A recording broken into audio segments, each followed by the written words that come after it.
talk a little more about how to set those financial goals for the new year and the new decade as well. We're joined by Jeffrey Schwartz, who's the Executive Director for Consolidated Credit Counseling Services of Canada. And it's a nonprofit charity that teaches consumers how to budget, how to get out of debt, and how to use credit wisely. He's in Toronto. Jeff, good to see you, and Happy New Year, first of all. And thank you, and the same to you, Jacqueline. We all want to have a good year financially, that's for sure. So how do you start to get control of your finances if you're in debt or you're just not getting ahead and you know that something's got to give here, something's not right? Well, first things first, I mean, we've all gone through a busy shopping season, so you might want to give yourself a chance to recover from your holiday shopping hangover, if you will. Okay. But right after that, you might want to consider setting some short-term and long-term goals. And I know in the prelude to this, they were talking about resolutions. And I hesitate to call them resolutions. I'd rather call them goals, because one of the things they talked about was resolutions rarely seem to stick. Yeah. And that's a concern. So when you're making these goals, you want to make them realistic, something that you can achieve, and you want to create a plan for you to get to achieve those goals. And that's where it's different from a resolution. That plan needs to incorporate ideas like flexibility in it, so that you, in case an emergency comes up or you've got an unexpected expense, you don't fall off the road like you might with a resolution. And you want to make sure that this sticks long term, over the course of your life if you can. Okay, so set goals, make sure they're realistic, create a plan for them, have some flexibility, and start saving for next year now, right? So get going on this. And as you alluded to it in the previous story, you know, things like direct debit, right, to help you along the way. Put things on autopilot, as we heard. But let me ask you, I mean, once you make the commitment, the wheels are in motion. You still have to get out of debt. So what is the good advice on that? I know we have another board to show.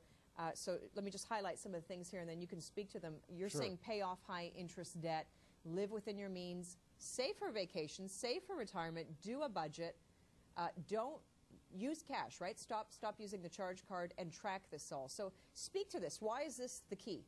Well, for the first thing on the list, you talk about paying off high-interest debt, and that's not necessarily your most expensive debt or your biggest debt. That's the debt with the highest interest rate, because really your cash isn't being very efficient there. You're spending a lot of paying back that debt, and most of it's going to interest. So first things first, you want to deal with that high interest rate debt, and once you've paid off that debt, move to the next highest interest rate debt. One of the things that we've seen, there was a report that came out last year that Canadians are really spending they're spending at a rate that's 2 times what their income has been over the last, or their increases over the last 20 years. Okay. And that's a scary thought, because that means people aren't saving. So one of the things that we say is live within your means. Very important to live within your means, but some people don't even know what their means are.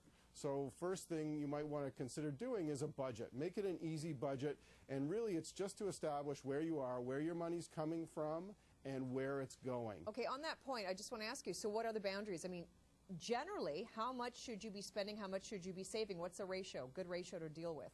Well, that's a funny thing, because we're teaching our daughter the same type of lessons, and one of the things that we tell her is that you really want to be saving anywhere from 10 to 15% if you can. And that's a challenge for some people. Another benchmark that you'll want to use, especially when it comes to debt, is you don't want to be spending more than 10 to 15% of your take-home pay servicing that credit card debt. Okay, I'm going to ask you a question here. I know that you've got a budget template on your website as well, so people can go there, right, to the Consolidated Credit Counseling Services of Canada for that. Yeah. But also, you know, also in the day and era of low interest rates, and, you know, we hear these stories about real estate, and people are going pretty heavy on the mortgage these days. Just quickly, what's your analysis of that?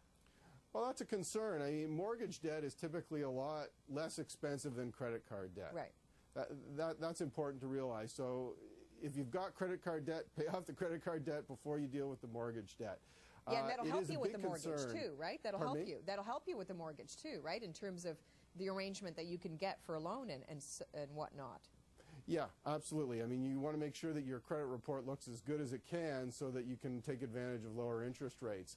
But one of the biggest concerns that we have, and especially in light of some of the things that the finance minister is talking about, is come the new year, come the second quarter, come the third quarter, what is going to happen to interest rates? I mean, they've held this line for a long period of time, and it's very low. But Are you safe? Are you ready? Can you handle an increase in your interest rate if it starts to climb on your mortgage?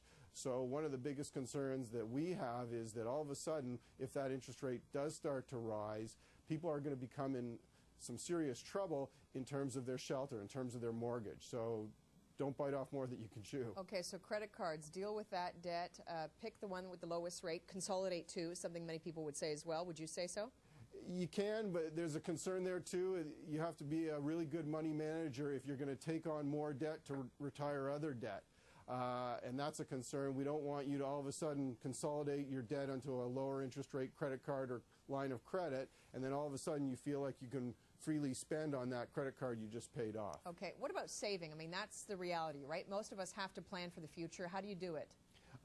In the prelude up to this, I mean, there were some great tips in there, and the Canadian banks have a lot of great instruments on how to help you create a plan for your contribution.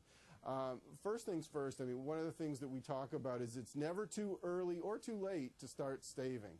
We want to make sure that you do that even while you're trying to pay off debt, because there's what I'd like to call the eighth wonder of the world, and that's called compounding. Even in low interest rate times, I like that, okay. Your money works for you, so why not try and save a little bit, even if it's a little bit, even if it's taking the spare change in your pocket at the end of the day, putting it into a jar, and each month depositing it into a savings account, or some of those automatic things that make it invisible for you. And that's the most important thing. Try to do it in such a way that you don't see it happening. They talked about it being on autopilot, an excellent idea.